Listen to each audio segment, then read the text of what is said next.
139 కీర్తన 14 వచనం, నీవు నన్ను కలుగజేసిన విధం చూడగా భయమును ఆశ్చర్యమును నాకు పుట్టుచున్నవి, అందును బట్టి నేను నీ కృతజ్ఞతాస్తుతులు చెల్లించున్నాను. ఆలోచన చేయండి, ఈ నరాలు, ఎముకలు, కండరాలు, బోన్లో నుంచి రక్తం బయటికి ఎలా వస్తుంది అనేది నా ప్రశ్న. ఎట్లా వస్తుంది? అది అలా వస్తుంది అంతే అంటారు. బోన్ ఎంత గట్టిగా ఉంటుంది, దాంట్లో నుంచి రక్తం బయటకు వస్తుంది.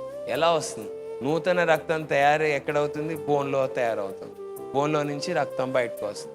ఎప్పుడైనా బ్లడ్ క్యాన్సర్ వస్తే ఏం చేస్తారంటే బోన్ మ్యారో టెస్ట్ చేస్తారు, దాని ద్వారా తెలుసుకుంటారు. సో ఇప్పుడు మరి ఎట్లా ఇంత లావు బొయ్యిలో నుంచి రక్తం ఎలా బయటకు వస్తాను? మైక్రోస్కోప్ పెట్టి ఏం చూసినా ఒక్క రక్తం గురించి ఆలోచన చేస్తేనే ఆశ్చర్యం అనిపిస్తుంది. మనం ఇన్ని స్వరాలు పలుకుతున్నాం కదా, పియానో మీరు అది ఓపెన్ చేసి చూస్తే అక్కడ మీకు చాలా స్ట్రింగ్స్ కనపడతాయి. ఒక్కొక్క సౌండ్ పలికించడానికి ఒక్కొక్క స్ట్రింగ్ ఉంటుంది పియానోలో. ఆ స్ట్రింగ్ని ట్యూన్ చేస్తే అది వస్తుంది. కానీ మనం ఇన్ని స్వరాలు పలుకుతున్నాం, లోపల ఇన్ని స్ట్రింగ్స్ ఉంటే మనకి ఈ స్వరాలన్నీ పలకగలుగుతున్నామా? ఆలోచించండి. మన గొంతులో ఆ స్వరాలన్నీ పలకడానికి మన బ్రెయిన్ని దేవుడు ఎలా సృష్టించాడు, మన నరాల్ని, కండరాల్ని, మన అవయవాలన్నిటిని దేవుడు ఎలా సృష్టించాడు, ఎలా అవి పనిచేయాలని ఆజ్ఞాపించాడు, అవన్నీ అలా పనిచేస్తున్నాయి.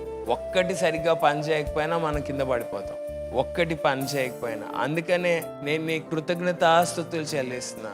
ఎప్పుడైనా సరే మీరు లెగిసిన తర్వాత, దేవా ఈరోజు నాకు ఆరోగ్యం ఇచ్చావు, నీకు స్తోత్రాలని అంటున్నారా?